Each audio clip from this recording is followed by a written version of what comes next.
Good morning sa lahat. Tara magbasa na tayo ng ating libro guys. Magandang balita Biblia.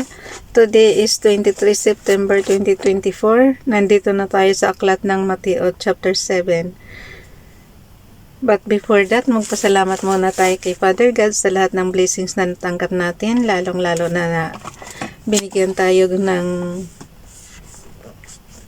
actually lotion siya, pero ito yung niresita sa akin ng doktor nung nagka-allergy tayo. So ito yung isa sa nagpapagaling sa atin. Salamat kina Amo at binigyan tayo ng ganito kalaki na na lotion. Ito yung niresita ng doktor sa akin guys. Actually ang binigay sa atin ng doktor is ito lang. Maliit lang. Pero ang ginawa ni Amo, binilhan tayo ng malaki. So, thank you sa blessings. And, ang gawin na rin natin, magpasalamat na rin tayo sa lahat ng na-receive natin. Kahapon, nagpagupit din tayo nating buhok. So, thank you rin. At nagawa rin natin yung ating gusto sa ating sarili. I-consider nyo na blessings, guys, lahat ng nare-receive nyo. Lahat ng mga regalo nyo sa sarili nyo, lahat ng kung ano man yan. Kahit ngayon, pag ginising nyo tayo, ipagpasalamat nyo lahat kay Father God. Siya lang yung kapuri-puri at wala nang iba. Although yung mga ibang bagay is material yan, pero kung wala si Father God, hindi naman yan may ibibigay sa iyo. Kumbaga sana gumamit lang siya ng tao para maibigay siya, pero galing talaga sa kanya ang lahat. So, basa na tayo ng ating Biblia guys. Nandito na tayo sa Mateo chapter 7. Pakisabayan ako ng basa, pare-pareho tayo dito matututo.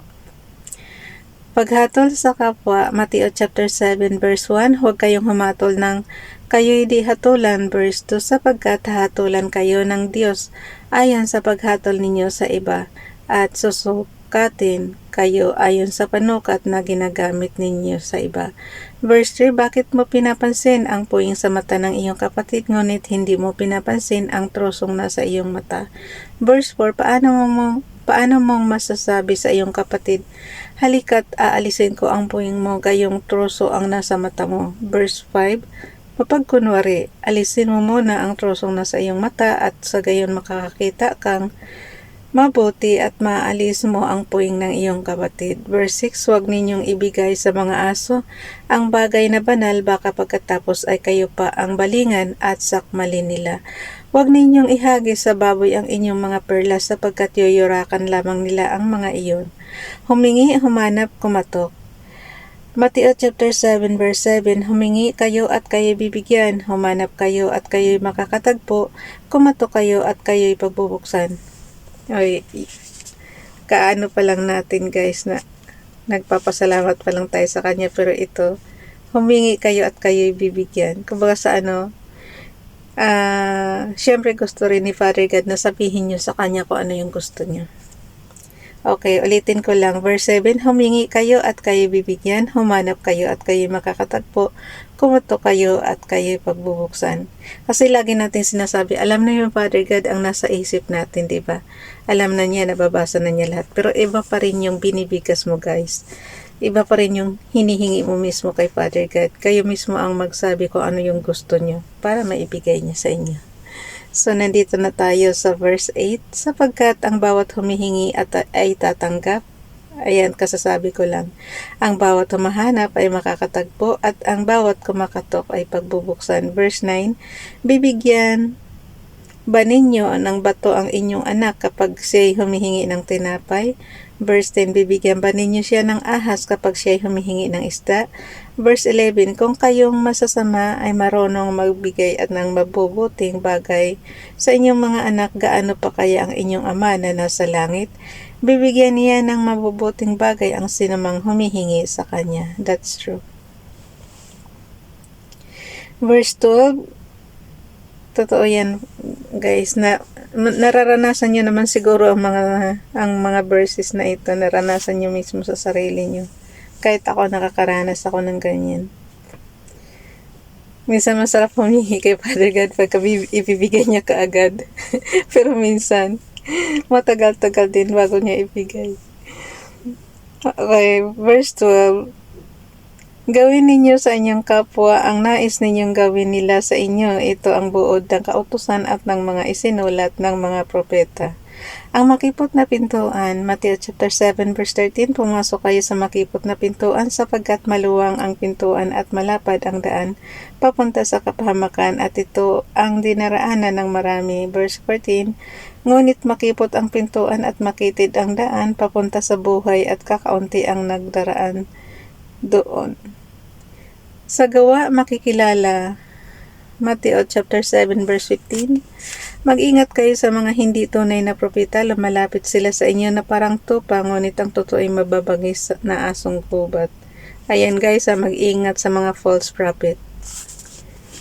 Kasi ang dami nagsasabi sila ang anak ng silang appointed son of God. Talaga naman. Ulitin ko lang. Kaya mag-ingat tayo sa mga ganyang tao, guys. Verse 15, mag-ingat kayo sa mga hindi tunay na propeta, lumalapit sila sa inyo na parang tupa, ngunit ang totoo ay mababangis na asong gubat. Verse 16, makikilala ninyo sila sa kanilang manggawa, mapipitas ba ang uba sa puno ng dawag o ang igos sa matitinik na halaman. Verse 17, mabuti ang bunga ng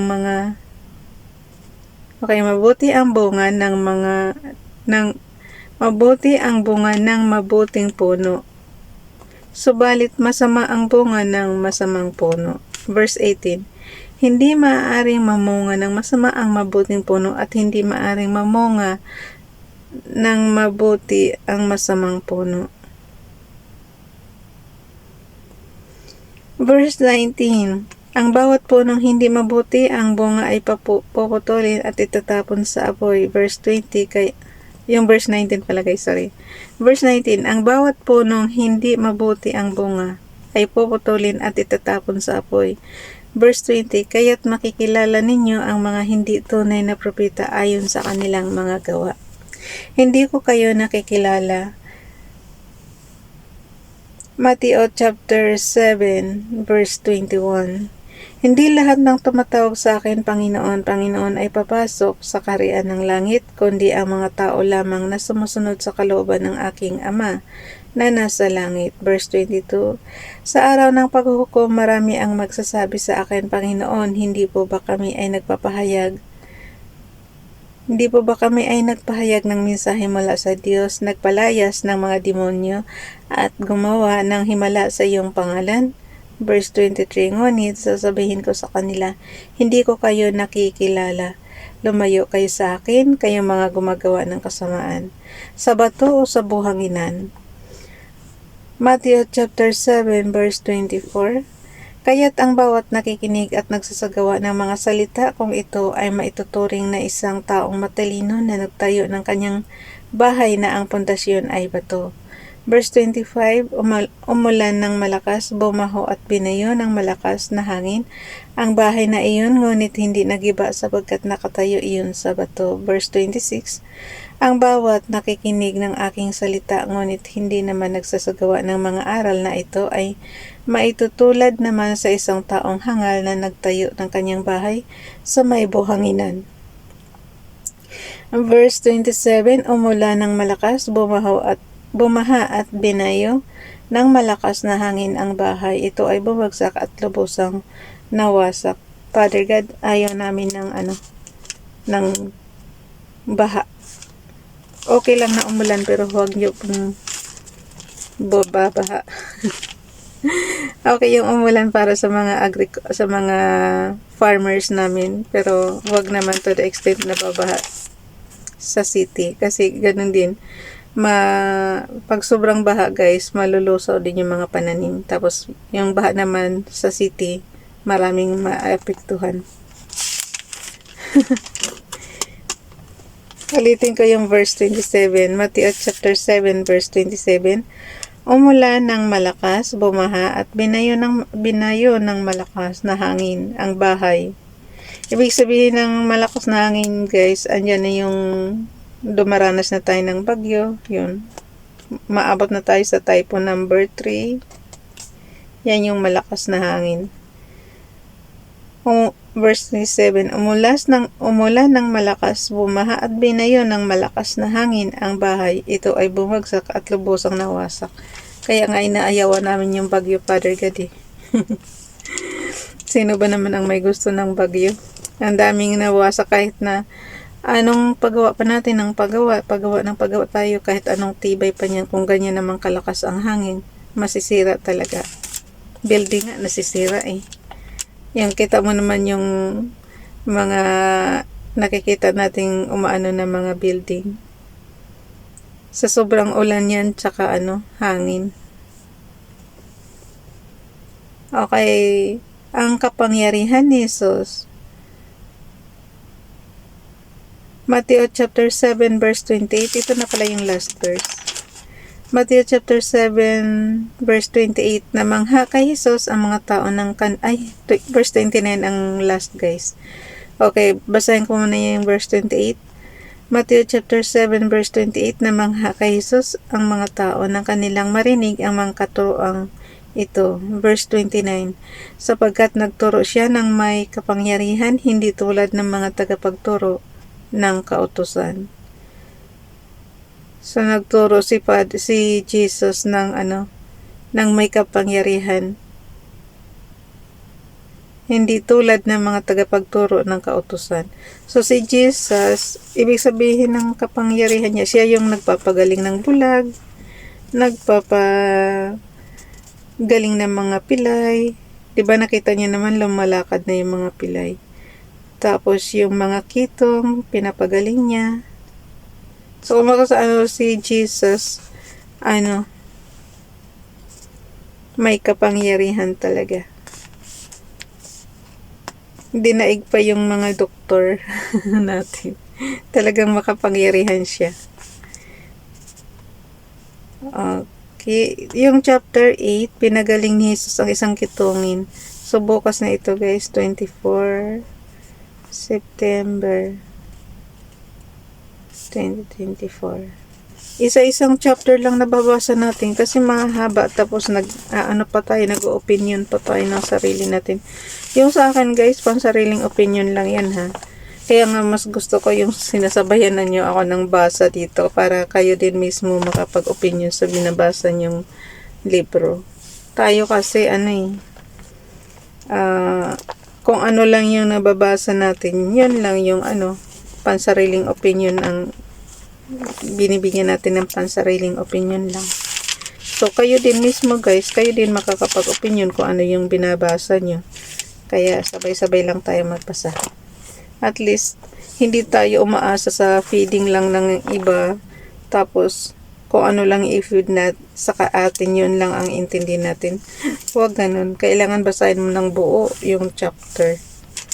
Huwag kayong patalon-talon kasi mahirap yung patalon-talon.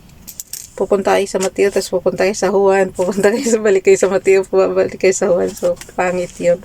Kailangan dire-diretso ang basa. Bye everyone. God bless.